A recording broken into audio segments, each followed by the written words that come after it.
ഞാൻ വിളിക്കാം.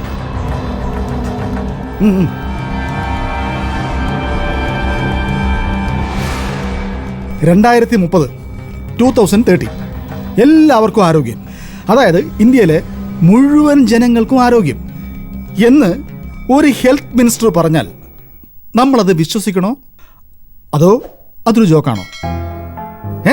നിങ്ങൾ എന്തു പറയുന്നു? അല്ല, അതോടെ അത് ജോക്കാണെന്ന് തന്നെ വെക്കാം. ഒരു 8 or 10 വയസ്സുള്ള ഒരു കുട്ടി ഇത് കേട്ടാൽ എന്തായിരിക്കും കരുതുക?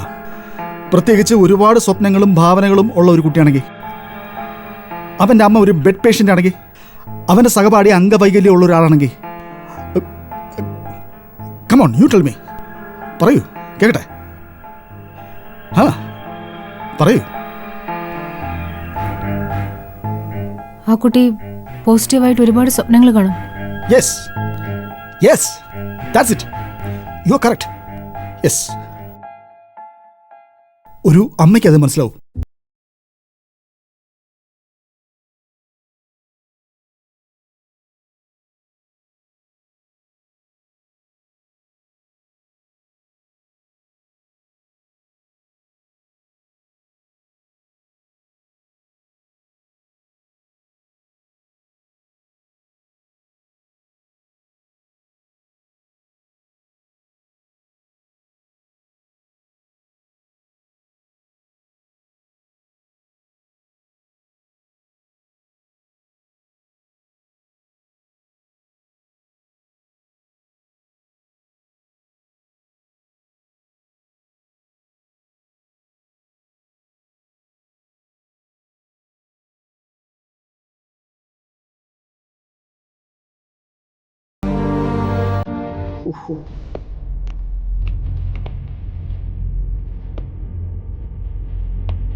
ഹലോ, ഞാൻ KG സുബ്രഹ്മണ്യ അയ്യർ.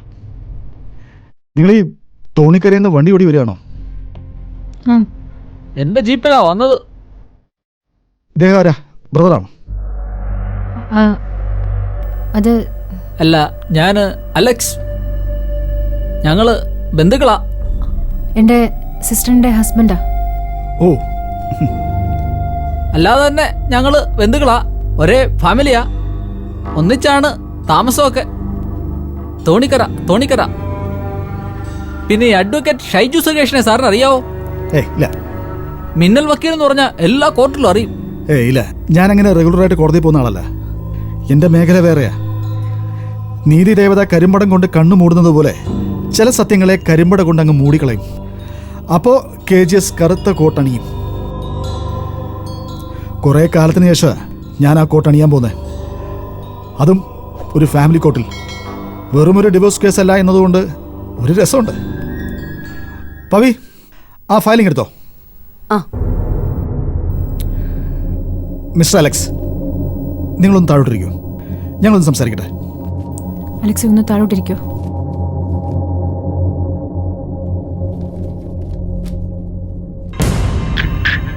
അതെ, അയക്കൊരു ചായ കൊടുക്കുക. ഞങ്ങൾക്ക് വേണേ ചായ. സർ.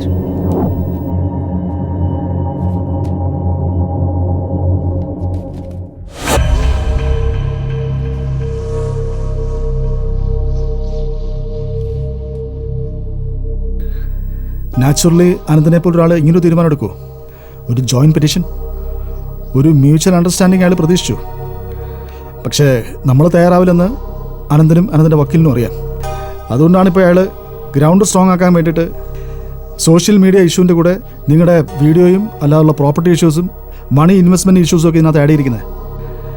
അതൊക്കെ അല്ലാന്ന് വാദിച്ച് ജയിക്കാൻ പറ്റുമോ ആൻസി? അത് സർ, സാമ്പത്തികമായിട്ട് ഞങ്ങൾ വളരെ താഴെയായിരുന്നു. എന്നെ അനിയത്തിയും പഠിപ്പിക്കാനായിട്ട് അപ്പനും അമ്മയും ഒരുപാട് ബുദ്ധിമുട്ടിയതാ. അനന്ത് വന്ന് കഴിഞ്ഞിട്ടാണ് ഞങ്ങളെ പഠിപ്പിച്ചതും ജോലി വാങ്ങിച്ചു തന്നതൊക്കെ. അതുകൊണ്ട് ഇതിൽ പറഞ്ഞിരിക്കുന്ന കാര്യങ്ങളൊക്കെ സത്യമാണ്, ഒന്നൊഴിച്ച് വീഡിയോയുടെ കാര്യം. എന്തായാലും കൗൺസിലിങ്ങിൻ്റെ റിപ്പോർട്ട് കോടതിയിൽ പോയിട്ട് വരട്ടെ. ആൻസിക്ക് അനന്തനിൽ ഇനിയും വിശ്വാസമുണ്ടോ? അനന്തനിലല്ല സർ.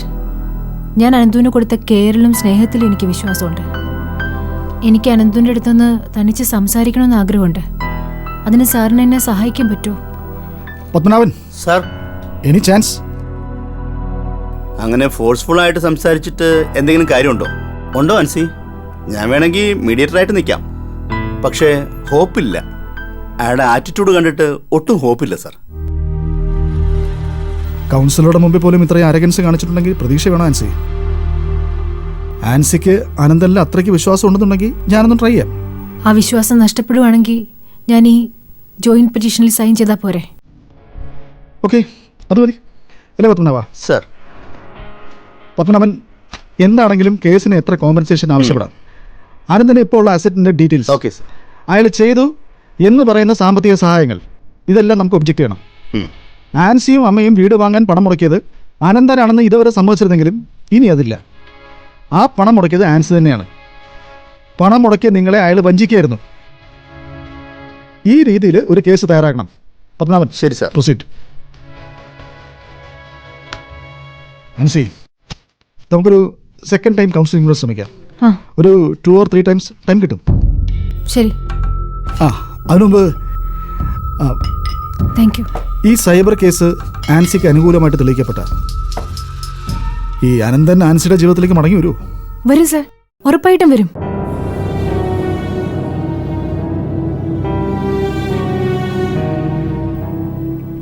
ചാവടിക്കേ, കുടിക്ക്.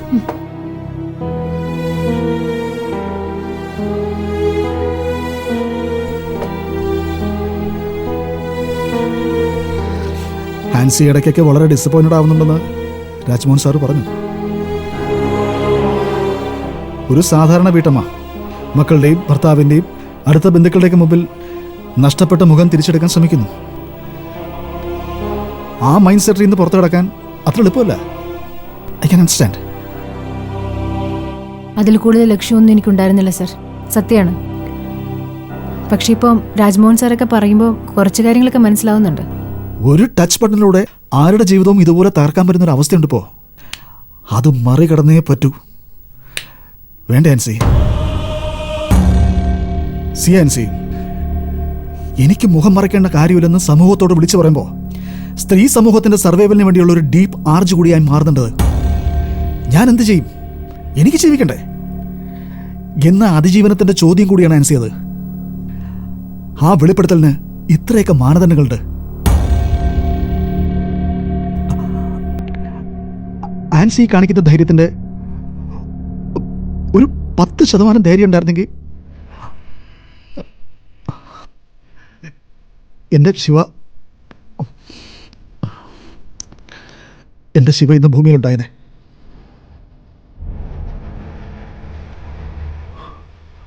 അഞ്ച് വയസ്സുള്ളൊരു കുഞ്ഞു എന്നോടൊപ്പം ഉണ്ടായനെ.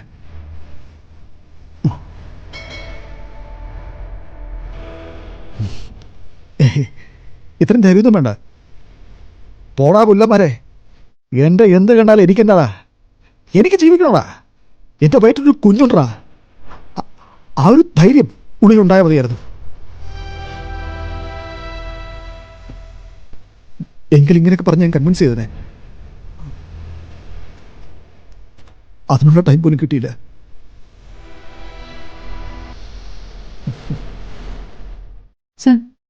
സർ, എന്താ സംഭവിച്ചേ?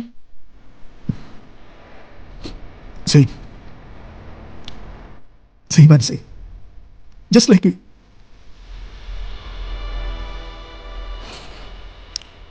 ഒരു സുപ്രഭാതത്തിൽ ഏതോ ഒരുത്തൻ മോർഫ് ചെയ്തൊരു വീഡിയോ പോസ്റ്റ് ചെയ്തു. വാട്സാപ്പ് ഇറങ്ങിയ കാലം അതിൻ്റെ ഒരു ആഘോഷം കൂടി ഉണ്ടായിരുന്നു. പിന്നെ ബന്ധുക്കളുടെ വിളി, ഡൽഹിയിലെ ഞങ്ങളുടെ ഫ്ലാറ്റിൻ്റെ അവിടുത്തെ അയൽക്കാർ, അവരുടെയൊക്കെ ടോർച്ചറിങ്. എന്നെ വിളിക്കാൻ മാത്രമുള്ള ധൈര്യം കാണിച്ചില്ല. ഞാൻ തെറ്റുകാരിയല്ല ചേട്ടാ, പൊറുക്കണം. ഇത്രയും പോകുന്നൊരു കടലാസ് ചുരുട്ടി പിടിച്ചിട്ടുണ്ടായിരുന്നു. തൂങ്ങി നിൽക്കുമ്പോൾ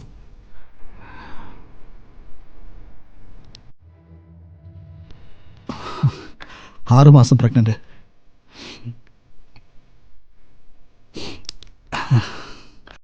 Could you get me and see? മനസ്സിലായോ? എന്തുകൊണ്ടാണ് KGS ഈ മൂവ്മെന്റിന് ആൻസിക്ക് ഇത്രയും സപ്പോർട്ട് കൊടുക്കുന്നതെന്ന്? പോടാ പുല്ലന്മാരെ, എന്ത് കണ്ടാലും എനിക്കെന്താണെന്നുള്ള ചോദ്യം, മുഖം മറക്കേണ്ട കാര്യമില്ലെന്നുള്ള ആ സ്റ്റേറ്റ്മെന്റ് കയറെടുക്കും മുമ്പ് ഇനിയുള്ള പെൺകുട്ടികളുടെ മനസ്സിൽ ഉയരണം ഈ ചോദ്യം. മനസ്സിലായോ ആൻസി? മനസ്സിലായി.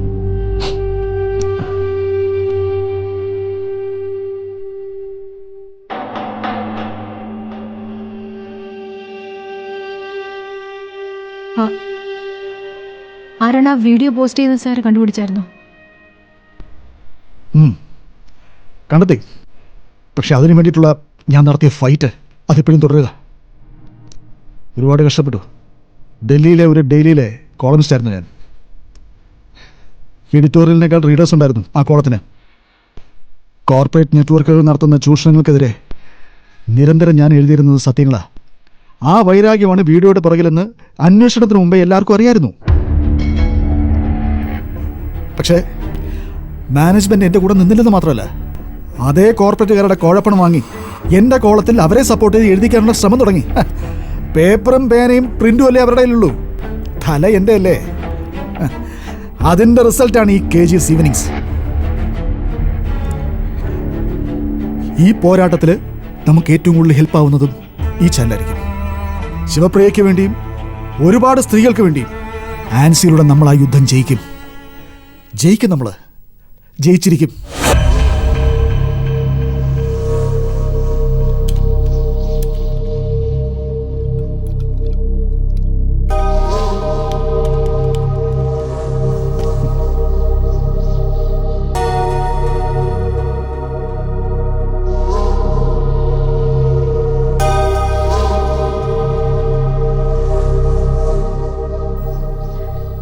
ഇനി കോടതിയിൽ നിന്ന് ഡേറ്റ് നോക്കിയിട്ട് ഇൻഫോം ചെയ്യും. ഒരു സെക്കൻഡ് ടൈം കൗൺസിലിംഗ് ട്രൈ ചെയ്യാന്ന് സാർ പറഞ്ഞേ. ശരി മാഡം.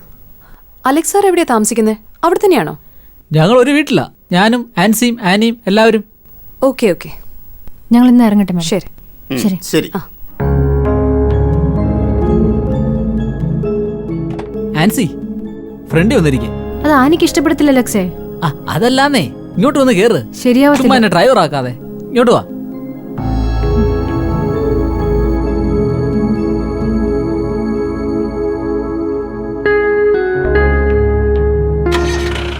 അതെ, കൊച്ചാപ്പനുണ്ടായിരുന്ന കുഴപ്പമില്ലായിരുന്നു. അല്ലെ അവർ വിചാരിക്കും ഞാനൊരു ഡ്രൈവറാണ്.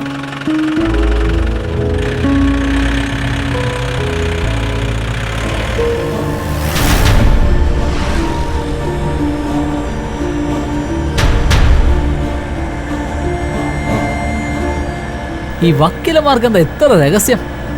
വക്കീലും ഡോക്ടറും ഒന്നും ഒളിച്ചു വെക്കരുതെന്നല്ലേ നിയമം? മിന്നൽ വക്കീലാണ് ഇങ്ങനൊന്നുമല്ല, അളന്ന് മുറിച്ച് കാര്യം പറയും. കോടതിയിലും അങ്ങനെ ഇടിവെട്ടിയാലല്ലേ പ്രശ്നമുള്ളൂ, അല്ലേ ഓക്കെ ഇടിച്ചു കയറി അങ്ങ് വാദിക്കും. ജഡ്ജിമാർക്കൊക്കെ ഭയങ്കര പേടിയാന്നേ. അങ്ങനെ വീണ പേരാ മിന്നൽ. ഇയാൾ ഇത്ര രഹസ്യം പറയുകയാണെങ്കിൽ ഞാൻ സംശയിച്ചു തന്നെ കാര്യം. ഇയാൾ മറ്റേൻ്റെ ആളാന്നേ. എന്തിന്റെ അലക്സ് എന്തറിഞ്ഞിട്ട് പറയുന്നേ? കേസുമായിട്ട് ബന്ധപ്പെട്ട കോൺഫിഡൻഷ്യൽ ആയിട്ടുള്ള കാര്യങ്ങൾ അദ്ദേഹത്തിനോട് പറഞ്ഞത്. എതിർഭാഗം വക്കീലിന്റെ മൂവ്മെന്റ്സ് ഒക്കെ മനസ്സിലാക്കി ഇവിടെ ചില തന്ത്രങ്ങളൊക്കെ അവരുണ്ടാക്കുന്നുണ്ട്. അത് മിടുക്കുള്ള വക്കീലന്മാരൊക്കെ അങ്ങനെയല്ലേ അലക്സേ? എന്നോട് പോലും പറയാതെ ചില കാര്യങ്ങളൊക്കെ അദ്ദേഹം ഓൾറെഡി മൂവ് ചെയ്തിട്ടുണ്ട്. അതാ എനിക്ക് സംശയം. ഇയാൾ ആരുടെ അച്ചാരം വാങ്ങി പൈസ മേടിച്ച് പോക്കറ്റിലിട്ടിട്ടായി വർത്താനം പറയുന്നത്. രഹസ്യമായ നീക്കങ്ങളാ, അവസാനം പണി കിട്ടും, നോക്കിക്കോ. പിന്നെ ഈ നഷ്ടപരിഹാരത്തിന്റെ കാര്യം പറഞ്ഞിട്ട് അയാൾ എന്ത് പറഞ്ഞു? ഇയാൾ വാദിക്കുകയാണെങ്കിലേ മാസം 1500 ഉലുവ വെച്ച് കിട്ടും. അതാ വരാൻ പോകുന്നത്. അലക്സ്, ഈ കോമ്പൻസേഷനും മെയിൻ്റനൻസും ഒക്കെ സെക്കൻഡ് സ്റ്റേജിൽ വരുന്ന കാര്യങ്ങളാ. ഡിവോഴ്സ് വേണ്ടെന്ന് തന്നെയാണ് ഞാൻ ഈ വക്കീലിൻ്റെ അടുത്തും പറഞ്ഞിരിക്കുന്നത്. സാറും അങ്ങനെ തന്നെ പറഞ്ഞിരിക്കുന്നത്, മാക്സിമം നോക്കാമെന്ന്. ഇപ്പോൾ ഡിവോഴ്സ് കേസിനെക്കാട്ടും പ്രധാനമേ ആ സൈബർ കേസ് തെളിയാന്നുള്ളതാണ്. സൈബർ കേസ് തെളിയിക്കാൻ ഈ വക്കീലാണോ വരുന്നത്? അയാൾക്ക് കുടുംബ കോടതിക്കാരി നോക്കിയാ പോരെ? പിന്നെ രാജ്മോഹൻ സാർ എന്തിനാ വന്നത്? ഈ സാർ വിളിച്ചിട്ടില്ല രാജ്മോഹൻ സാർ വന്നത്.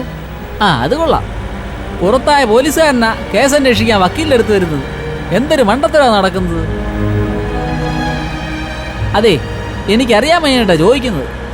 നിന്നെ എല്ലാവരും കൂടെ പറഞ്ഞു പറ്റിക്കുവാന്നേ. അല്ലേലേ കുടുംബ കോടതിയിലെ ഡൈവേഴ്സ് കേസ് നടത്താൻ വന്ന വക്കീല് സൈബർ കേസ് നടത്തുമോ? ഇത് വല്ല തമാശയായി പോയല്ലോ. അനി നിനക്ക് തലക്ക് സ്ഥിരമില്ലയോ? ആരെങ്കിലും എന്തെങ്കിലും ഒന്ന് മൂളിയാ മതി വെറുതെ. അലക്സ് ഒന്ന് മിണ്ടാതിരുന്നേ. രാജ്മോഹൻ സാറിനെ ഈ സാർ വിളിച്ചു വരുത്തിയതാ. ഫാമിലി കോർട്ടിലെ കേസും ഈ സൈബർ കേസും തമ്മിൽ പരസ്പര ബന്ധമുണ്ട്. അതെന്താ മനസ്സിലാവാത്തത്? ഈ രണ്ട് കേസിന്റെ കാരണക്കാരാരാ അലക്സേ? കുടുംബ കോടതിയിലെ കേസ് ഭർത്താവും ഭർത്താവിന്റെ വീട്ടുകാരും കാരണമാണ്. പക്ഷെ സൈബർ കേസ് ഭർത്താവ് ഉണ്ടാക്കിയല്ലോ. അല്ലല്ലോ. അല്ല, ഭർത്താവ് ഉണ്ടാക്കിയതല്ല. പക്ഷെ ഭർത്താവിന്റെ വീട്ടുകാരാ. എനിക്കത് നന്നായിട്ട് അറിയാം. അലക്സിനും അറിയാവേ, എല്ലാവർക്കും അറിയാവേ. എന്റെ ആൻസി, ആ കേസേ മുഖ്യമന്ത്രിയും DGP ഒക്കെ ഉപേക്ഷിച്ചു കഴിഞ്ഞാണെന്നേ. അവർ ഈ കേസൊന്നും ഇനി അന്വേഷിക്കത്തില്ല. മിന്നൽ വക്കീൽ എൻ്റെ അടുത്ത് രഹസ്യമായിട്ട് വന്ന് പറഞ്ഞതാ, ഇതുപോലുള്ള കുറെ പെണ്ണുങ്ങളുടെ കേസ് തെളിയാതെ കിടക്കുന്നുണ്ടെന്ന്. മിക്കവാറും ഒക്കെ ഒറിജിനൽ ആണെന്നാ പറയുന്നത്. വണ്ടി നിർത്തിക്കേ അലക്സ്, വണ്ടി നിർത്തിക്കേ. നിർത്താനോ? നിർത്ത്. ഞാൻ ഇവിടെ ഇറങ്ങിക്കോളാം. വെറുതെ വൃത്തിയോടെ വർത്താൻ പറയുന്നു. അലക്സ് ആർക്ക് വേണ്ടി ഈ പറയുന്നേ? എന്നെ സഹായിക്കാൻ തന്നെയാണോ നിങ്ങൾ കയറിയത്? അത് ആവശ്യമില്ലാത്ത കാര്യങ്ങൾ പറഞ്ഞ് എന്നെ ബുദ്ധിമുട്ടിക്കാൻ? അലക്സ് എന്താ എന്റെ ഭാഗത്തുനിന്ന് ചിന്തിക്കാത്തത്? കുറച്ചെങ്കിലും മനസാക്ഷിയുണ്ട് നിങ്ങൾ എന്നോട് പറയൂ ഇങ്ങനെ. ഞാനൊരു പുണ്യാളച്ചന്റെ കഥ പറയാം. അന്തോണി പുണ്യാളച്ചൻ അപ്പാപ്പ പണ്ട് കല്ലേലിയിലെ തോട്ടത്തിൽ ഇങ്ങനെ പണിയായിട്ട് നിൽക്കുക. അന്ന് ഭയങ്കര മഴക്കാലമായിരുന്നു കേട്ടാ. ചിരി ചിരി ചിരി.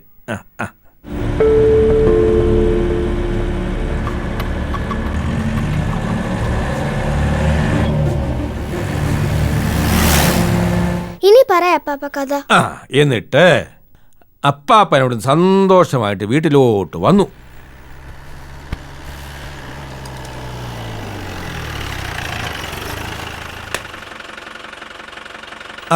അമ്മ വരുന്നു തോന്നുന്നു കേട്ടോ.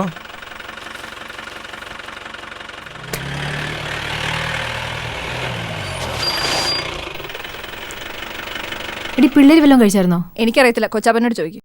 ചേച്ചി എന്തിനാ അവിടെ ഇറക്കിയത്? ഞാൻ കാണത്തില്ലെന്ന് വിചാരിച്ചോ?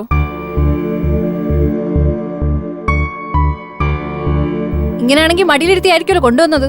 എടി, ആൻസിക്ക് ഛർദ്ദിക്കാൻ വന്നു. ഉച്ചയ്ക്ക് വല്ലതും കഴിക്കാൻ പറഞ്ഞപ്പോൾ അവള് കേട്ടില്ല. ഒരു നാരങ്ങ വെള്ളം ചായം കുടിച്ചു.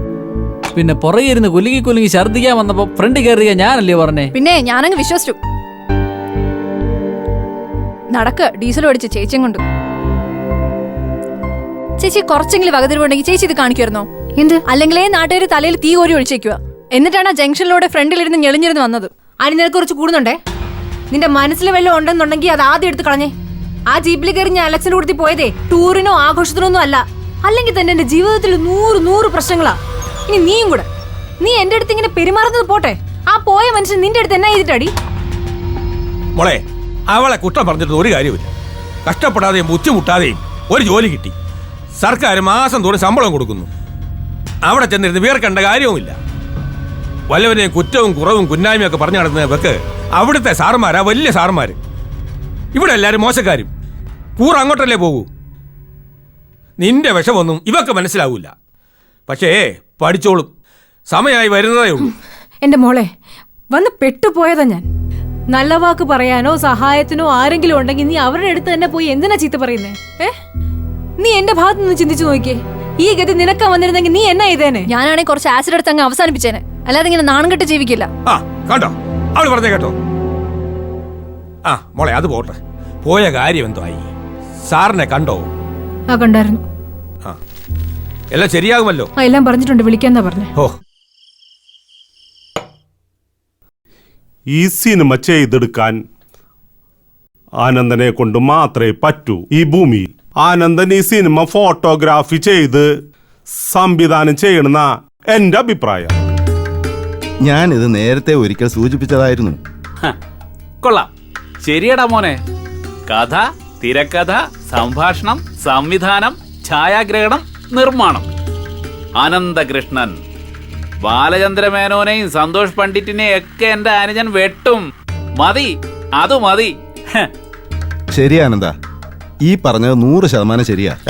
ഇല്ല വിടുവള്ളി, അതൊന്നും ശരിയാവില്ല. എന്താ ശരിയാവത്തെ? പന്തളം പറഞ്ഞതാ ശരി. നീ തന്നെ ഈ പ്രോജക്റ്റ് ഈ പറഞ്ഞതുപോലെ സംവിധാനം ചെയ്യണം.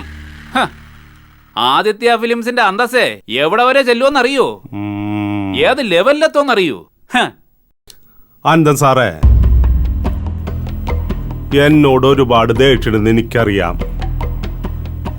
പക്ഷേ എനിക്ക് അനന്തനോട് ഒരു ദേഷ്യമില്ല. അതുകൊണ്ടല്ല ഞാൻ അനന്തന് വേണ്ടി വീണ്ടും വീണ്ടും ഇങ്ങനെ സംസാരിക്കണേ. ഞാൻ 100% ആത്മാർത്ഥമായിട്ട് പറയാ, അന്നും ഇന്നും ഈ അനന്തൻ എൻ്റെ ആത്മമിത്ര. ദേ സാറേ, ഞാൻ ഒരു കാലത്ത് ഒന്നല്ലായിരുന്നു. വെറും ലോക്കൽ സെറ്റപ്പിലുള്ള ഒരു പ്രൊഡക്ഷൻ ബോയ് ആയിട്ട് സിനിമാ ജീവിതം തുടങ്ങിയ കാലം. എനിക്ക് ആഹാരം തന്നു, എനിക്ക് കിടപ്പാടം തന്നു.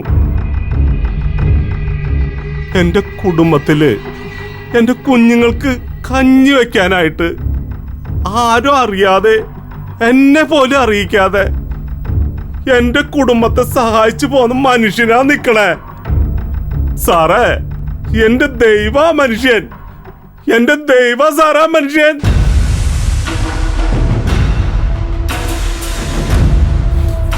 എന്താ സാറേ, നമ്മൾ ഒന്നിച്ചു നിന്നാലേ ഈ മനുഷ്യൻ ഇനി അത്ഭുതങ്ങൾ സൃഷ്ടിക്കും, അത്ഭുതങ്ങൾ സൃഷ്ടിക്കും. അതിന്റെ തുടക്കാത്. അനന്തൻ തന്നെ ഈ സിനിമ ഡയറക്റ്റ് ചെയ്യണം. രണ്ടാമതൊന്നും ആലോചിക്കേണ്ട കാര്യമില്ല. ചെയ്യുമോനെ, കണ്ണു അടച്ചങ്ങ് ചെയ്. ഇപ്പഴേ ഞാൻ കോടികൾ വാരി എറിഞ്ഞിരിക്കുകയല്ലേ. നീ ചെയ്യ്, ധൈര്യമായിട്ട് ചെയ്. ആലോചിക്കാ കൊടു. അനന്ത, ഇത് നമ്മൾ ചെയ്യും അനന്ത. ഈ സിനിമ നമ്മൾ ചെയ്യും അനന്ത. നമ്മുടെ പഴയ ബന്ധങ്ങൾ വരട്ടെ അനന്ത.